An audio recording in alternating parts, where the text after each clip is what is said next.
No company names displayed. All look staged. From video, it's clear this is a staged video. Have you asked her what's the company name? Where is that 10,000 square feet wardrobe?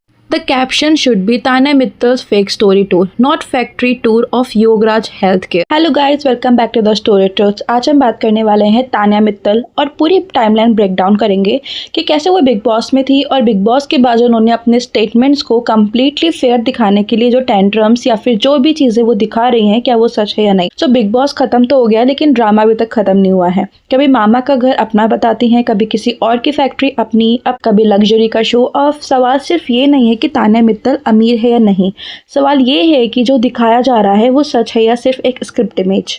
तो आज हम पूरी चीज़ों का break down करेंगे। If you new here then don't forget to like share subscribe this channel for more deep dives. तो चलिए video को आगे बढ़ाते हैं।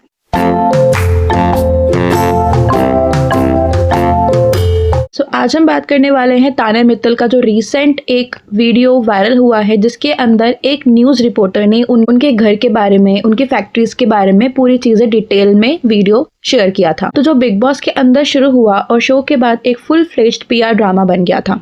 बिग बॉस हाउस के अंदर तान्या का क्लेम्स कभी स्टेबल नहीं रहा है। कभी उनका घर 2500 स्क्वायर फीट का था तो कभी उनका घर 5000 का हो गया और फिर बिना किसी एक्सप्लेनेशन के 10,000 स्क्वायर फीट का पेंशन बन गया। ये सिर्फ एग्जैजरेशन नहीं है बल्कि एक पैटर्न था। हर बार स्टोरी थोड़ी और बड़ी, थोड़ी और लग्जरीज बनाती गई। शो के बाद जो सो कॉल्ड हाउस टूर आया उसमें न्यूज़ पिंच के जर्नलिस्ट थे। जो जर्नलिस्ट काम और पीआर प्रेजेंटेटिव ज़्यादा लग रहा था। जर्नलिज्म का काम क्या होता है कि उनसे सवाल पूछना, फैक्ट्स वेरीफाई करना, लेकिन यहाँ बस हाँ में हाँ मिलाई जा रही थी। वीडियो की शुरुआत से ही क्लियर था कि जो घर दिखाया जा रहा है वो तान्या का नहीं बल्कि उनके अंकल का है।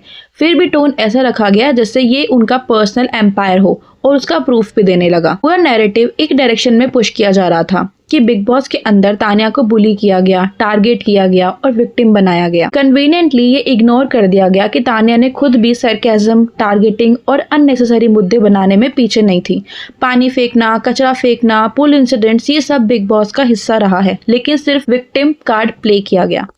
सिल्वर यूटेंसिल्स और सिल्वर फिटिंग को नॉर्मल फैमिली हैबिट बोल दिया गया, लेकिन जर्नलिस्ट ने एक बार भी काउंटर क्वेश्चन नहीं पूछा कि आयरनी ये है कि जो लड़की छोटी छोटी बातों पर इश्यूज बनाती थी वही अब सबको ओवर एक्टिंग बोल रही है। हाउस टूर में एक मिस्टीरियस लिफ्ट भी दिखाई गई जो लिफ्ट से ज्यादा लग्जरी का प्रॉप लग रही थी। उसका यूज, लॉजिक या फंक्शन एक्सप्लेन नहीं हुआ, बस शो ऑफ के लिए दिखाया गया।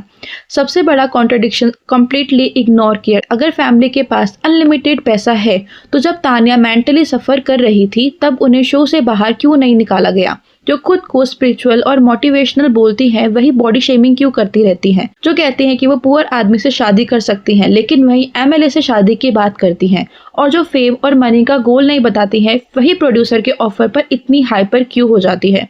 शो के बाद वो कहती हैं कि सब लोग डर्टी थे, लेकिन शो के अंदर वही लड़की सबसे ज्यादा इमोशनली इन्वॉल्व और अटैच दिखाई दी।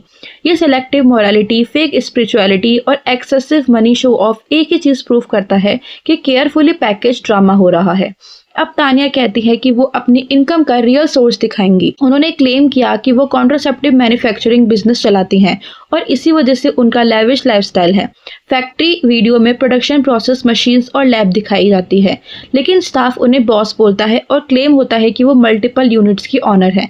लेकिन यहीं पर स्टोरी और भी ज्यादा शेकी और कॉन्स्पिरेसी की तरफ घूम जाती है, क्योंकि जिस फैक्ट्री को तान्या अपना बता रही थी प्राइवेट लिमिटेड के नाम पर रजिस्टर्ड है और जो फैक्ट्रीज दिखाई गई थी वो Yograj health care India private limited की थी।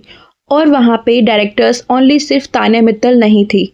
वहाँ के जो मेन डायरेक्टर्स योगेंद्र प्रकाश शर्मा, आराध्य शर्मा, पुनीत बंसल, वरुण बंसल और नैन्सी अग्रवाल हैं।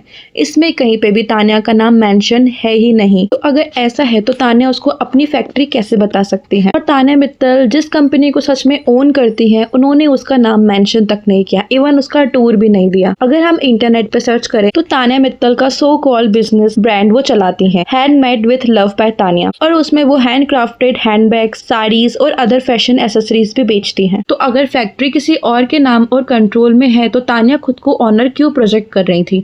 ये पहली बार नहीं है। पहले मामा का घर उन्होंने अपना बताया, अब किसी और की फैक्ट्री अपनी बताई। इससे क्लियर होता है कि बिग बॉस के बाद एक फेक नैरेटिव बिल्ड हो रहा है जहां एक्सेस को ओनरशिप बनाकर दिखाया जा रहा है। और सच बताऊं तो मुझे जो न्यूज पिंच वाले जो जर्नलिस्ट थे वो भी मुझे पूरे फेक लग रहे थे। जिस तरीके से आप पूरा वीडियो जब देखोगे ना तो आप एक ही चीज पैटर्न नोटिस करोगे कि वो बार बार तान्या के जितने भी पॉइंट्स उन्होंने बिग बॉस में बोले हैं वो सब सही प्रूफ करने में लगे हुए थे। लाइक उनका रोना, उनकी फैक्ट्रीज दिखाना, किचन की लिफ्ट दिखाना और इस तरीके से प्रिटेंड करना कि वो बहुत ही राजा महाराजाओं की फैमिली से बिलोंग करती है। कॉन्ट्रासेप्टिव बिजनेस पर मोरल अटैक करना गलत नहीं है, लेकिन पॉपुलेशन कंट्रोल का एक्सेस लेना भी कन्वीनियंट जस्टिफिकेशन लगता है। ग्राउंड रियलिटी नहीं है, अवेयरनेस ऑलरेडी है। प्रॉब्लम रिसोर्सेज की नहीं है, मैनेजमेंट की है। ओवरऑल जितनी ज्यादा तान्या मित्तल अपनी इमेज क्लीन करने की कोशिश कर रही हैं उतनी ज्यादा कॉन्ट्रडिक्शंस बाहर आ रहे हैं। इसी वजह से लोग उनकी बातों पर ब्लाइंडली ट्रस्ट करने को रेडी हैं। बट दूसरी जगह कुछ लोगों ने इस पे क्वेश्चन भी उठाए कि क्या अगर ये सब चीजें सच में है तो घर और जो फैक्ट्रीज थी वो उन्होंने किसी और की क्यों दिखाई, और जो फैक्ट्री दिखाई थी वो किसी नैन्सी नाम के ऊपर रजिस्टर थी। सो यहाँ पे एक चीज बहुत क्लियरली हुई है, इमेज क्लीन करने के चक्कर में जितना एक्सप्लेन किया जा रहा है उतना ही ज्यादा कॉन्ट्रडिक्शन सामने आ रहे हैं। ऑनरशिप और एक्सेस का डिफरेंस समझना ज़रूरी है क्योंकि हर चीज़ जो दिखाई जा रही है वो आपकी हो ज़रूरी नहीं होती है। बिग बॉस खत्म हो चुका है लेकिन लगता है कि नैरेटिव अभी भी चल रहा है कि क्लैरिटी है या केयरफुली पैकेज्ड कंफ्यूजन है। सो आज के वीडियो के लिए इतना ही। If you like this video then don't forget to like share subscribe this channel. और हाँ, मिलते हैं न्यू वीडियो के साथ, तब तक के लिए बाय, लव यू ऑल।